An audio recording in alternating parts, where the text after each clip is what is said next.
നമ്മൾ ഇന്നൊരു മുട്ടക്കറിയാണ് ഉണ്ടാക്കാൻ പോകുന്നത് കേട്ടോ. ഇത് ഇടിയപ്പത്തിനും അപ്പത്തിനും ചപ്പാത്തിക്കും ഒക്കെ കഴിക്കാൻ പറ്റുന്ന മുട്ടക്കറി. ഞാനിവിടെ ഒരു 6 മുട്ടയ്ക്ക് ആവശ്യമുള്ള സാധനങ്ങൾ എടുത്തേക്കുന്നത്. 3 സവാള എടുത്തിട്ടുണ്ട്, 2 തക്കാളി, ഇഞ്ചി വെളുത്തുള്ളി ചെറുതായിട്ട് ക്രഷ് ചെയ്തത്, കറിവേപ്പില, പിന്നെ മുളക് പൊടി, മല്ലിപ്പൊടി, മഞ്ഞൾപ്പൊടി, ചിക്കൻ മസാല. കടുക് പൊട്ടി കഴിഞ്ഞപ്പോൾ ഇഞ്ചിയും വെളുത്തുള്ളിയും കൂടെ ചെറുതായിട്ട് അരിഞ്ഞെടുത്തത് അങ്ങോട്ട് ഇടും.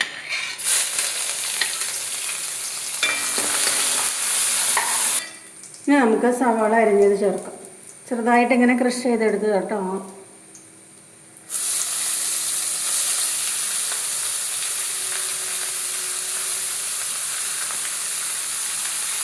ഒരു 3 സവാള അരിഞ്ഞതാണ്. ഇതിലേക്ക് നമുക്ക് ആവശ്യത്തിന് ഉപ്പ് ചേർക്കാം. ഉപ്പ് ചേർക്കുമ്പോൾ സവാള ഒന്ന് വേഗം പാകമായിട്ട് വരും. മുട്ടക്കറി എങ്ങനെ വേണമെങ്കിലും ഉണ്ടാക്കാം. നമുക്ക് കുറച്ച് ടേസ്റ്റൊക്കെ വേണമെന്ന് തോന്നുമ്പോൾ ഇങ്ങനെ സമയമെടുത്ത് ഉണ്ടാക്കിയാൽ മതി കേട്ടോ. അല്ലെങ്കിൽ ഇപ്പോൾ പെട്ടെന്ന് കഴിക്കണമെന്നുണ്ടെങ്കിൽ തേങ്ങാപ്പാലൊന്നും ചേർക്കണ്ട. ഞാനിവിടെ കുറച്ച് തേങ്ങാപ്പാൽ ചേർത്തിട്ട് ഉണ്ടാക്കണം കേട്ടോ. അപ്പോൾ നല്ല ടേസ്റ്റാണ് കറിക്ക്.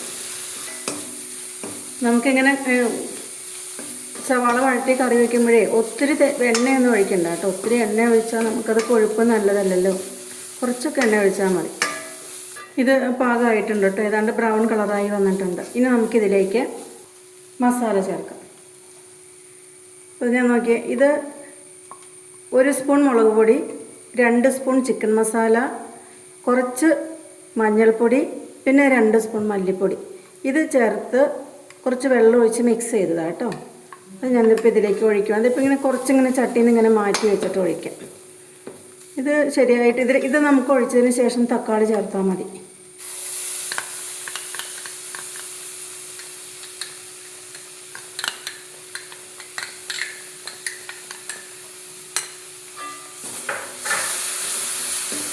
ഇതിങ്ങനെ യോജിപ്പിച്ച് അതിങ്ങനെ ഒരു ബോൾ പോലെ വരട്ടെ. അപ്പോൾ നമുക്കത് പാകാവും. അപ്പോൾ സവാളയിൽ അത് പിടിച്ച് ഇങ്ങനൊരു ബോളായിട്ട് വരുമ്പോൾ അത് ഉരുണ്ട് വരുന്നതാണ്.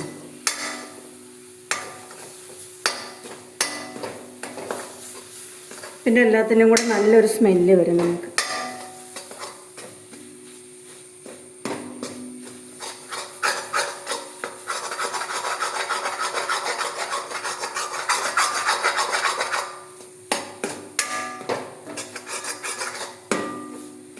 ചട്ടിയിൽ നിന്നൊക്കെ വിട്ട് മാറിയിട്ട്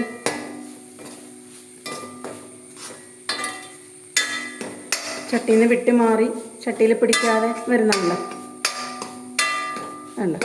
ഇപ്പം നല്ല സ്മെല്ലൊക്കെ വരുന്നുണ്ട്.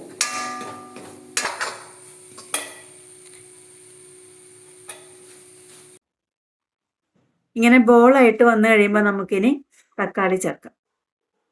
തക്കാളി തൊലി ചെത്തിയിട്ട് അരിഞ്ഞെടുത്തതാണ് കേട്ടോ.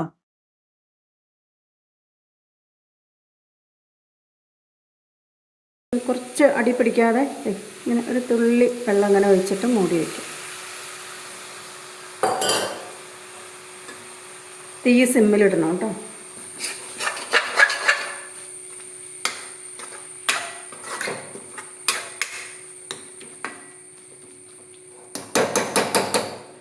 അപ്പോൾ നമുക്കിനി ഉപ്പ് നമുക്ക് കറി ശരിയായതിന് ശേഷം പാകമാണോ എന്ന് നോക്കാം. എന്നിട്ട് വേണമെങ്കിൽ കുറച്ചും കൂടെ ചേർക്കാം. നമുക്കത് കുറച്ച് നേരം ആവിയിൽ വേവാൻ വേണ്ടിയിട്ട് മൂടി വയ്ക്കാം.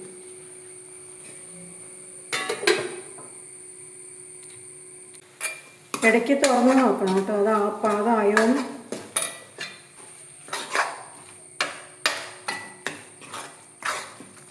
തക്കാളി വെന്ത് നന്നായിട്ട് ഉടയട്ടെ കേട്ടോ. നമുക്ക്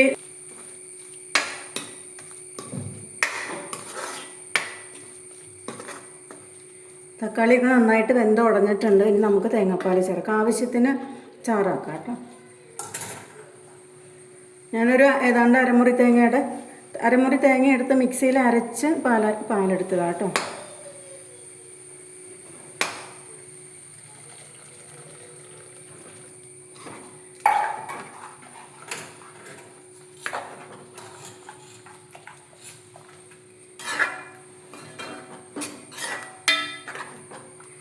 കണ്ടോ, നമുക്ക് നന്നായിട്ടൊന്ന് തേങ്ങാപ്പാലല്ലേ ചിലപ്പോൾ പിരിഞ്ഞു പോകും. അപ്പോൾ നമുക്കിങ്ങനെ ഇളക്കാം. തീ ഒന്ന് കൂട്ടി വെച്ചിട്ട് ഒന്ന് ഇളക്കുക കേട്ടോ. നന്നായിട്ടൊന്ന് ചൂടായാൽ മതി. തിളച്ചാലും വലിയ കുഴപ്പമൊന്നുമില്ല, ഇളക്കിക്കൊണ്ടിരിക്കുമ്പോൾ തിളച്ചാലും കുഴപ്പമൊന്നുമില്ല. ഇതിലേക്ക് മുട്ട പുഴുങ്ങി വെച്ചേക്കുന്നത് ചേർക്കാം. മുട്ടയുടെ തൊണ്ട് കളഞ്ഞിട്ട് നമുക്കിതിലേക്ക് മുട്ട ചേർത്ത് കൊടുക്കാം.